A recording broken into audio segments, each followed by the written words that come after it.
E aí, atletas, beleza? André Mazzello aqui, fundador, treinador da Azon. Mais um videozinho com conteúdo educativo para vocês. Hoje eu vou falar com vocês sobre postura mecânica de corrida versus educativos, enfim, todo esse universo que gera dúvida demais. Bom, primeiro ponto que a gente precisa comentar quando a gente fala de mecânica de corrida, postura é se existe um padrão ideal. E isso por si só já daria quase uma tarde inteira de conversa. Porque com certeza vocês também vê um monte de conteúdo na internet falando que sim, existe, outros falando que não existe, cada um tem a sua. E a real é que ambos os casos estão certos. Existe sim uma postura que é mais eficiente na corrida. Ponto. Isso não quer dizer que você vai trabalhar para ter essa postura a qualquer custo. Por quê? Vamos lá, vamos falar dessa postura ideal. Quando a gente pensa numa postura mais eficiente de corrida, a gente vê um tronco levemente inclinado, uma posição de ataque quando a pessoa está fazendo a corrida com a flexão de quadril lá em cima, atacando, levando o pé lá na frente, pousando com o médio pé ou ponta do pé, com o quadril praticamente em cima do pé, da base. E na fase de extensão, uma grande extensão de quadril atrás.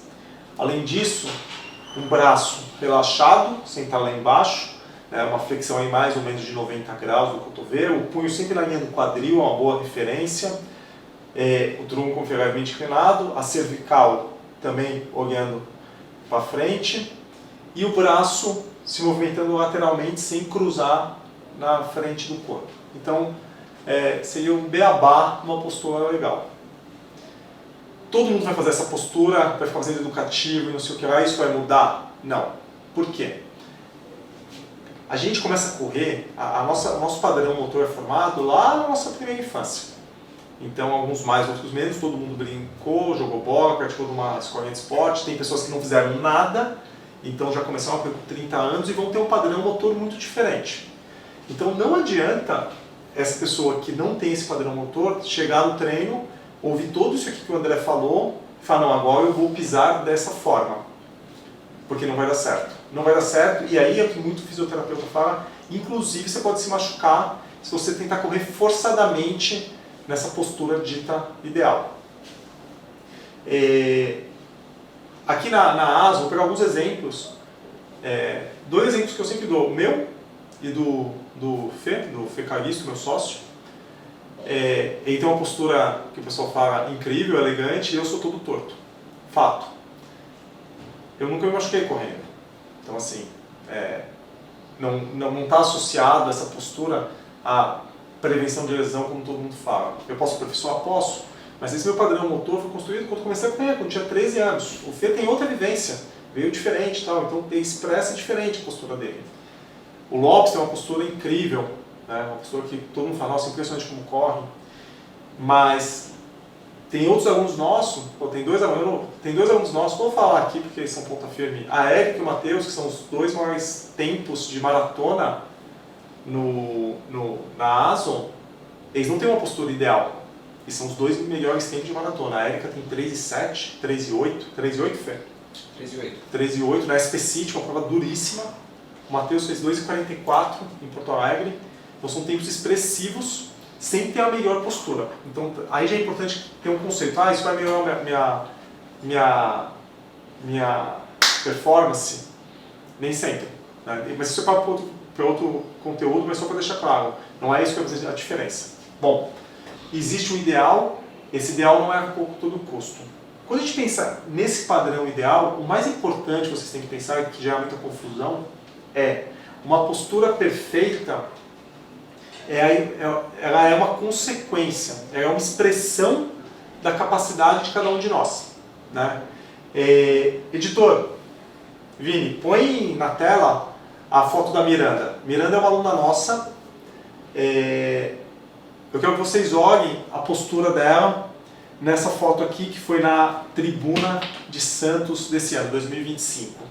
Eu estou aqui até para olhar, porque é de uma beleza incrível essa foto. Vejam a expressão dela. E aí quando vocês olham, alguns pontos que eu falei, é muito nítido. Flexão de quadril na perna direita, a perna esquerda, uma baita extensão de quadril ali da perna esquerda, com o joelho bem estendido, indo lá atrás, empurrando bem o chão, que é algo importante na corrida. O braço ali, ó, os dois braços, uma flexão praticamente de 90 graus. E veja, aqui está na parte final da prova. Uma prova de 10K, prova que ela performou.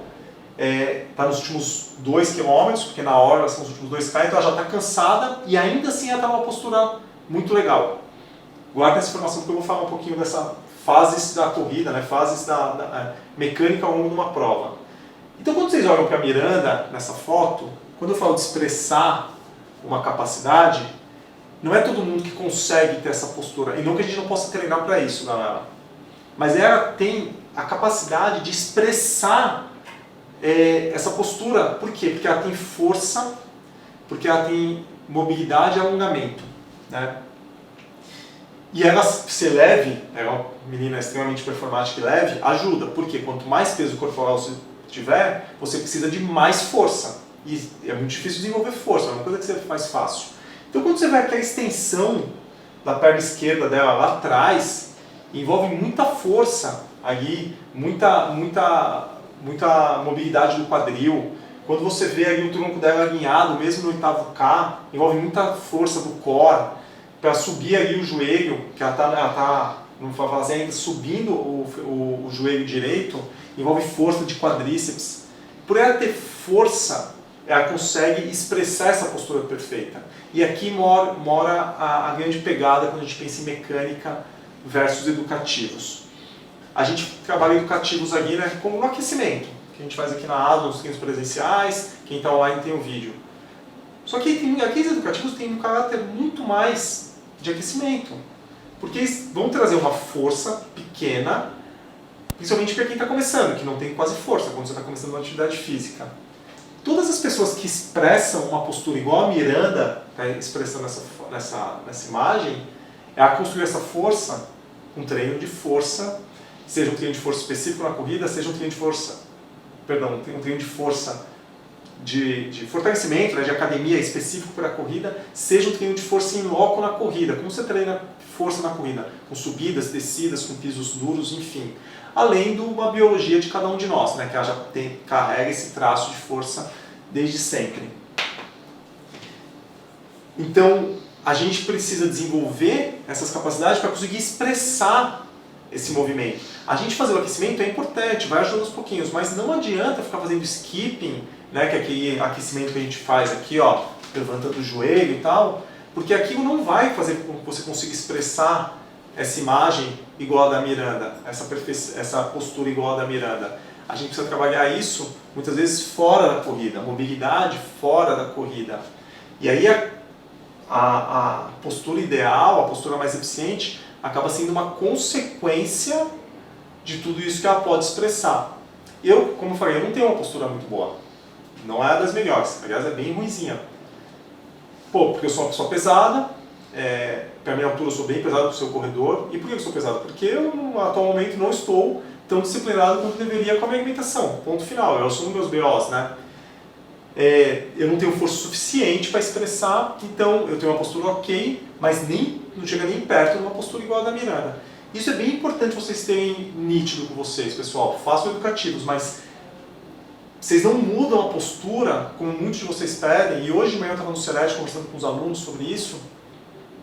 Quando eu estiver passando aqui na pista, me fala como está a minha postura. Aí eu vou lá e falo, Vini, levanta um pouco o seu joelho. Vini, empurra mais o chão quando você pisar para fazer uma extensão do quadril lá atrás. Eu dei esse feedback, o corredor vai fazer quando está na minha frente. Quando ele estiver ali 200 metros atrás, ele já parou. Porque ele não tem capacidade de expressar, ele não tem essa capacidade física de força de manter essa postura o tempo todo, não está incorporado. E aí se eu ficar o tempo todo, vou dar uma aula de personal. O Vini aqui é nosso editor que está atrás das câmeras. Eu vou dar uma aula de personal para o Vini, eu vou ficar o tempo todo dando feedback. Vini, levanta esse joelho. Vini, empurra mais o chão. O que vai acontecer? Se ele não tiver força suficiente para isso, Vini, entra com o médio pé, ponta do pé, para empurrar o chão. Se ele não tiver força para isso, no dia seguinte a panturrilha dele vai estar estourada, de tanto que ele usou e não está preparado para isso. Então, muitos alunos pedem, pô, me fala como eu estou correndo. A gente fala, o Ops até começou a fazer uns videozinhos com o app e mostra, mas não adianta só o feedback, cara, precisa ter intervenção. E aí entra como mudar. Né? Como eu faço então, André? Se você quer ter uma postura um pouco mais eficiente, os educativos não funcionam, como que a gente muda nosso padrão? De novo, a gente tem que mudar sem ser forçado, tem que ser uma consequência, mas trabalhando na base. Normalmente uma postura inadequada está associada à falta de força, à falta de mobilidade e alongamento. Então a gente precisa trabalhar essas 3 capacidades, principalmente força.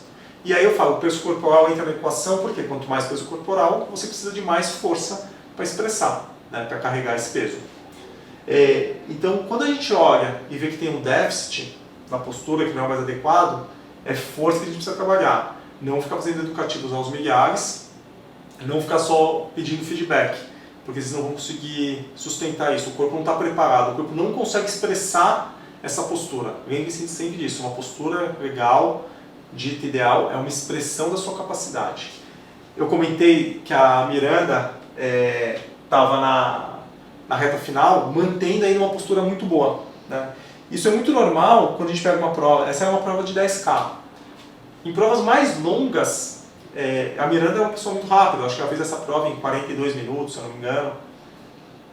Mas quem faz 10K num tempo um pouquinho acima, para 1 hora, 1 hora e 5, normalmente o padrão motor já muda, porque é uma prova mais longa. Não é a mesma prova, 42 minutos versus 1 hora e 10. Quem faz meia maratona, que já é longa por essência, o padrão muda. Então você tem uma postura no começo da corrida e muitas vezes outra postura na metade ou na parte final, por causa do tempo de exposição ao esforço, e você começa a fadigar. Se a postura ideal depende de você conseguir expressar essa capacidade, e isso depende de força, é natural que depois de 1 hora, 1 hora e meia, sua força diminua, isso é fisiologia, é básico. Então, percebe que não adianta só dar feedback. Quanto mais forte você tiver, mais tempo você vai conseguir resistir com aquela postura. É muito típico, maratona principalmente, que é uma prova muito longa, no final o pessoal está aqui, ó, curvado. Aí vem alguém, levanta esse tronco e tal, aí o pessoal levanta, porque teve um feedback. Passa 100, 200 metros, o pessoal já está aqui de novo. Ela não tem força aqui na musculatura paravertebral, no core, para segurar aquela postura. Por mais que alguém fale, ela vai levantar e vai cair. Ela vai levantar e vai baixar. Então é importante, por isso que mas a postura é boa até o 5º quilômetro, depois cai, é normal cair. Trabalhe em força para conseguir manter essa postura. E isso é um ponto que é difícil, porque envolve esforço nosso, né, galera? Fazer o aquecimento com a asma lá é legal, ajuda. Você vai ganhar um pouquinho de força, mas limitado. Depois, precisa trabalhar isso fora. E aí, às vezes dá, às vezes não dá, eu entendo a rotina de cada um de vocês, mas é lá que a gente trabalha. Pô, André, mas eu comecei a correr de uma postura ruim, comecei a vir aqui na asa, no X, treinar com outra pessoa, não importa, e eu melhorei. É óbvio, porque você vai ganhar força. Quando vocês começam a treinar, pessoal, a corrida por si só já gera um aumento de força. Então vocês têm ganho, é fato. O educativo já gera um aumento de força. Mas se aquilo ainda não te pôs num padrão excelente do que você busca, você vai ter que trabalhar isso fora. Né? Falando, para finalizar aqui um pouco o vídeo, tem a tal da cadência, que estava muito na moda há uns 10 anos atrás e voltou agora. Cadência é o número de passadas que você dá por minuto. E tem um número mágico de 180, falando que é a cadência ideal na corrida. É a mesma coisa da postura. Estou trazendo isso aqui porque faz parte do tema, da pauta. Não adianta você sair correndo agora e você tem uma cadência de 160, lembra? Cadência é o número de passos que você dá por minuto, não tem nada a ver com ritmo nem nada. Se você tem uma cadência de 160 e você, não, agora eu vou fazer 180 porque o André falou que é melhor, e você começa a correr mais rápido, aumentar a sua frequência de passada forçadamente, sem estar preparado para isso, tem grande chance de você ter alguma lesão muscular. De onde vem esse número? Treinador Jack Daniels, que a gente usa como referência, treinador norte-americano, treinava atletas olímpicos e amadores de elite. Amadores de elite são homens que tinham maratona para 2 horas e 15, 2 horas e 12, meninas que tinham maratona para 2 horas e 25. Tudo colleges americano, norte-americano. Ninguém que corre nesse tempo, galera, não treinou muitos anos para correr nesse tempo uma maratona. 2 horas e 15, 2 horas e 25 mulher, 2 horas e 30 mulher. Então são pessoas que treinam muito, com volume semanal alto, até porque o norte-americano faz um volume semanal alto. Quando eu falo alto, muitas vezes 80, 100 milhas, que dá 130, 160K por semana. Nós estamos falando de amadores. Então são pessoas extremamente treinadas, que por serem muito treinadas ficaram muito rápidas, que por serem muito treinadas e muito rápidas, expressam 180 de cadência. Não adianta a gente, com uma cadência de 150, treinando 3 vezes por semana, e nenhuma crítica quanto a isso, a gente cada um faz o que pode, tentar na marra, fazendo exercícios, subir para 180. Vai subir naturalmente, mas é a mesma coisa, é uma consequência. A expressão, a postura mais eficiente na corrida é uma expressão da capacidade que vem com o treinamento. A cadência de 180 é uma expressão do seu condicionamento que vem com o treinamento. Sempre lembrando, pô, vai melhorar a performance com uma postura ideal? Ela impacta um pouco, mas de novo, nem de perto é o mais importante. O mais importante é treinar dia após dia. Dito aí, porque o exemplo dos nossos 2 alunos mais rápidos na distância de 42K, que ambos não têm uma postura ideal. Eles podem melhorar? Óbvio que podem, mas percebam que não é isso que vai fazer a diferença. Tem muitas coisas para evoluir antes de pensar nisso. Beleza? Acho que é isso, espero ter ajudado. E é isso aí. Alguma coisa a mais? Vou terminar todos os vídeos perguntando agora se tem alguma coisa a mais. Tudo certo? Então beleza. Então fechou. Até o próximo.